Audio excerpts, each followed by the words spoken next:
Welcome back to Umbrella Rebellion and us talking about IBLP's Men's Manual.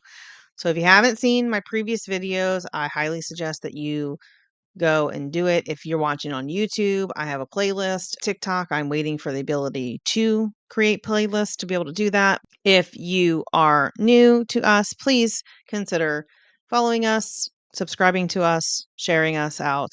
Also, in case TikTok does go away, you can find us on YouTube, Facebook, Instagram, Substack, Blue Sky, and Fanbase. I'm really focusing on Substack and TikTok and YouTube primarily. If I have the time and energy to add things other places, then I do that. But those are the three main apps that I will be working on and working out of. So, with that, let's get to the next question.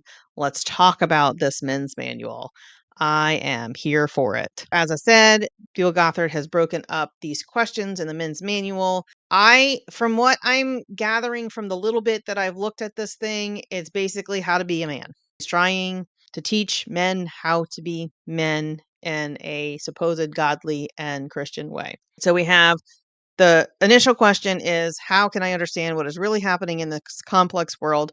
Because obviously you're an adult and you don't know how to view things correctly because you were raised in some other religion or you were in school and they, teach humanism, basically, is what he's saying.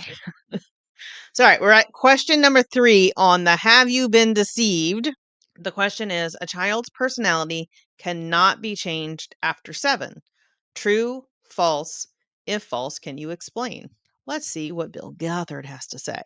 3. False. The learned behavior patterns of a person which did not conform to the character of Christ can be changed at any age. So, from the research that I have done as a parent, there are certain things that get developed in the very primary years of your life. A lot of personality is set, from what I've read in my own readings, around the age of 5 to 7, right? Like scientifically research stuff from what I have seen.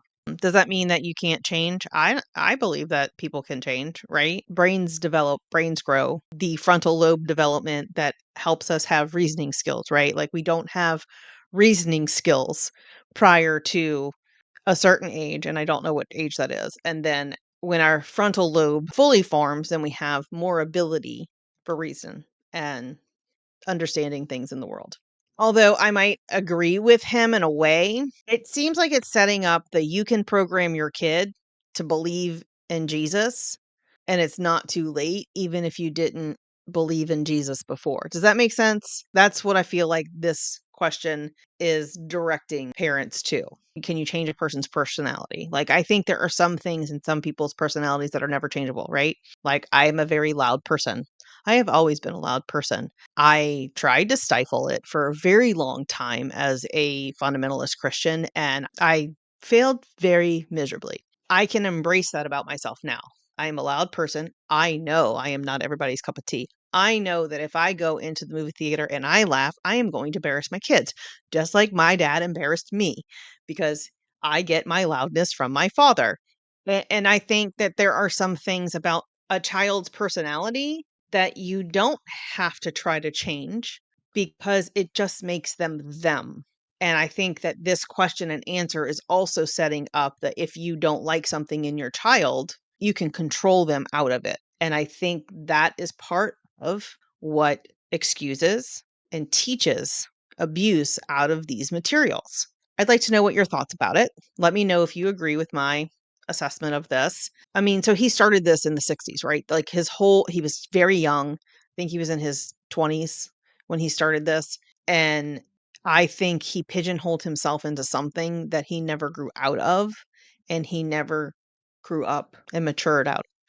Let me know if you agree, if this was part of the setup of control. This is part of how abuse is excused and taught, because none of this stuff was overt, right? It was always so covert because anybody can interpret it differently, right? And that's the thing about the Bible. Like there are so many people who interpret things differently, and sitting there and saying that there is only one way to interpret the Bible and not taking it as something that we can come together and discuss and come to an understanding of without fully I don't know.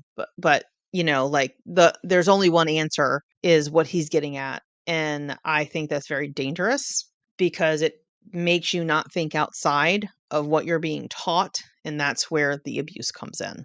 And then trying to control somebody's personality that you don't like something in it, super dangerous.